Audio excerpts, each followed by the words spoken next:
நேரு செயலிழக்க செய்த தண்ணீர் குண்டை செயல்படுத்தும் விதமாக சிந்து நதிநீர் ஒப்பந்தத்தை நிறுத்தி வைத்துள்ளது மோடி அரசு. ரத்தமும் தண்ணீரும் ஒன்றாக ஓடாது என்று ஒரு வலுவான செய்தியை இந்தியா ஏற்கனவே கொடுத்துவிட்டது. ஷிம்லா ஒப்பந்தத்தை ரத்து செய்வோம், அணு ஆயுதம் பயன்படுத்துவோம், அது இது என்பவை போன்ற பாகிஸ்தானின் புதிய கூச்சல்கள் கேட்கிறதா?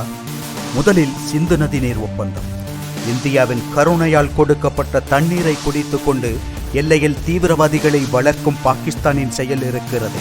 அதை நிறுத்தாவிட்டால் அந்த வழியை இந்தியா மூடினால் என்னவாகும் நிலைமை? விவசாயம் இல்லை, குடிநீர் இல்லை, மின்சாரம் இல்லை, பாலைவனமாகிவிடும் என்று கேட்கும்போது பச்சாதாபம் தோன்றுகிறதா யாருக்கே? பலனேதும் இல்லை.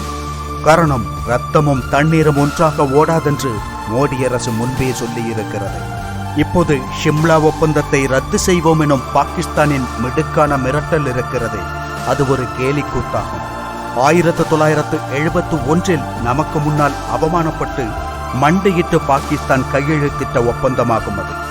அதை ரத்து செய்தால் உலகத்தின் முன்னால் பரிகாசத்திற்குள்ளாவது பாகிஸ்தான் தான்.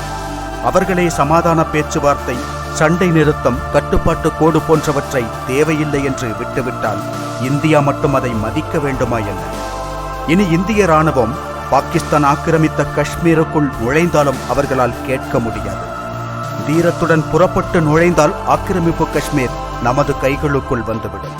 சுருக்கமாக சொன்னால், இந்தியா தண்ணீரை நிறுத்தினால் பாகிஸ்தானின் கதை முடிந்துவிடும். ஷிம்லா ஒப்பந்தத்தை பாகிஸ்தான் கைவிட்டால் அது அவர்களுக்கு எதிராக பயன்படுத்துவதற்காக இந்தியாவிற்கு உருவாக்கி கொடுத்த வாய்ப்பாக அமையும். எப்படி பார்த்தாலும் இழப்பு பாகிஸ்தானுக்குத்தான். மோடி அரசின் இந்தியாவுடன் விளையாடும் போது ஒன்றை நினைத்து பார்த்தால் நல்லதாக இருக்கும். இது பழைய இந்தியா அல்ல, பதிலடி கொடுக்க தெரிந்த புதிய பாரதம்.